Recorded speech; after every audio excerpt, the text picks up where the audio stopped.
छुपाने के लिए बनाई जाती है, लेकिन ये फाइलें सच उजागर करने के लिए बनी है। साहेब वो बिल का थोडा देख लेते. हो, बघतो. पण त्यात माझा आणि आमदार साहेबांचाही वाटा आहे. हिशोब जरा नीट ठेवावा लागेल.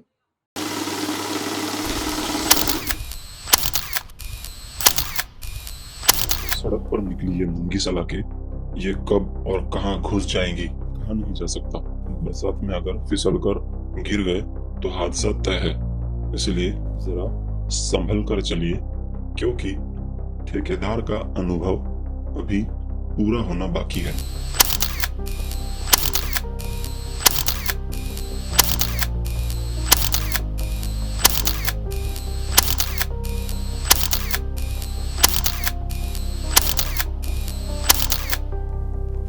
अगर कोई व्यक्ति आपात स्थिति में मेडिकल या किसी दुकान के सामने कुछ ही मिनट के लिए गाड़ी खड़ी कर दे तो हमारा पुलिस प्रशासन तुरंत चालान कर देता है, लेकिन यही इस व्यस्त सड़क पर ठेकेदार ने महीनों से मलबा डाल रखा है और उस पर कोई जुर्माना नहीं लगता, क्योंकि उसने पहले ही हमारे प्रशासन को अतिरिक्त जुर्माना अदा कर दिया है।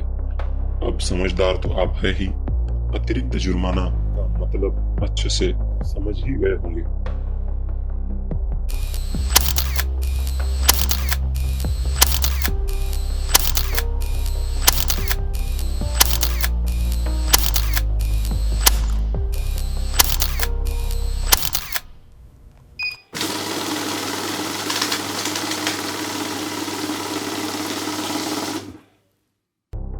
आइए जानते हैं कि नगर परिषद में टेंडर किस तरह मनमानी से बांटे जा रहे हैं, और ये कोई आरोप नहीं बल्कि आरटीआई के दस्तावेज इसका सबूत है।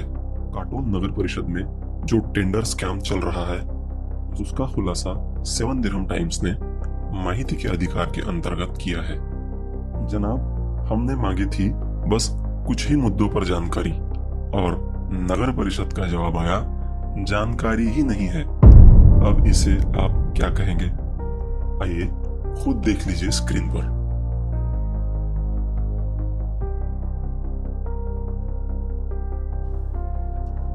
आज हम लेकर आए हैं काटोल नगर परिषद के किरकोल टेंडर घोटाले की असली कहानी। ठेकेदारों से पैसा लिया गया, लेकिन टेंडर बिना बताए रद्द कर दिया गया, और तो और नियम तोड़े गए, पारदर्शिता की जगह मनमानी अपनाई गई। काटोल नगर परिषद ने किरकोल के नाम से टेंडर निकाला, दर्जनों ठेकेदारों ने भाग लिया, पावती फाड़ी गई और पैसे वसूले गए, लेकिन अचानक ये टेंडर बिना किसी जानकारी के रद्द कर दिया गया।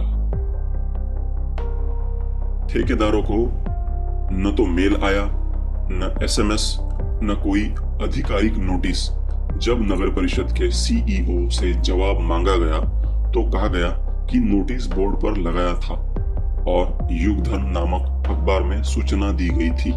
लेकिन यहाँ बड़ा सवाल यह है, युगधर्म अखबार काटोल में बंटता ही नहीं, जबकि नियम साफ कहते हैं कम से कम 2 अखबारों में नोटिस होना चाहिए, एक राज्य या जिला स्तर का और दूसरा मान्यता प्राप्त स्थानीय। यहाँ नियमों की साफ अनदेखी हुई। ठेकेदारों से लिए गए पैसे वापस तक नहीं किए गए, और सबसे चौंकाने वाली बात, बिना नई प्रक्रिया, बिना रीटेंडर के यह टेंडर सीधे किसी खास ठेकेदार को दे दिया गया। 7 दिरहम टाइम्स ने आरटीआई दाखिल कर पूछा, टेंडर रद्द करने के तकनीकी और प्रशासनिक कारण बताइए। नगर परिषद जवाब देने में असमर्थ रही। आरटीआई के बाद भी जवाब नहीं मिला।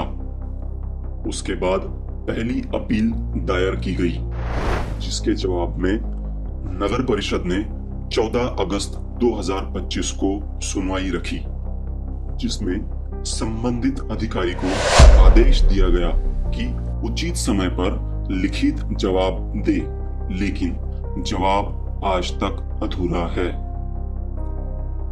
सुनवाई के दौरान नगर परिषद ने हमारी टीम को वीडियो रिकॉर्डिंग से रोकने की कोशिश की, लेकिन सेंट्रल इंफॉर्मेशन कमीशन और स्टेट इंफॉर्मेशन कमीशन के फैसलों का हवाला देकर हमारी टीम ने पूरी सुनवाई का वीडियो और ऑडियो रिकॉर्ड किया। यह सबूत जरूरत पड़ने पर सूचना आयोग में पेश किया जाएगा। साफ है कि इस पूरे मामले में पारदर्शिता की जगह मनमानी हुई। पैसे लिए गए, रिफंड नहीं किया गया, नियम तोड़े गए और टेंडर किसी खास को सीधे दे दिया गया। आपको ले चलते हैं काटोल के उन इलाकों की झलक दिखाने जहां हकीकत साफ नजर आती है। यह है तिरुपति पोदार इंटरनेशनल स्कूल का मुख्य रास्ता। स्कूल प्रबंधन पिछले कई सालों से नगर परिषद को इस रास्ते को बनाने के लिए आवेदन करता आ रहा है, लेकिन हकीकत यह है कि आज तक यह जरूरी रास्ता पूरा नहीं बनाया गया। एक तरफ वो रास्ते जहां से रोजाना पोदार इंटरनेशनल स्कूल के बच्चे, उनके माता पिता, सरकारी गाड़ियां और स्कूल बसें गुजरती हैं, जहां से हजारों गरीब मरीज, इमरजेंसी एम्बुलेंस और रहिवासी लोग सरकारी अस्पताल पहुंचते हैं। वो रास्ता जहां से मोहल्लों और बाजार की औरतें उस अस्पताल तक जाती है जहां नए जीवन को जन्म मिलता है, और दूसरी तरफ एक ऐसा रास्ता जिससे गिनकर 5-7 घर वाले ही आते जाते हैं। ना बच्चों का स्कूल, ना बाजार, ना कोई अस्पताल, ना सरकारी गाड़ियां। अब सोचिए किस रास्ते का बनना ज्यादा जरूरी था। तो सवाल बड़ा है, क्या इस रास्ते पर किसी नेता, किसी राजनीतिक दल या किसी प्रशासनिक अफसर के रिश्तेदार का घर है, या फिर किसी दबाव की वजह से ये सड़क अचानक प्राथमिकता में आ गई? ये सिर्फ एपिसोड 1 है। एपिसोड 2 में हम और भी बड़े खुलासे करेंगे।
ये सिर्फ एपिसोड 1 है।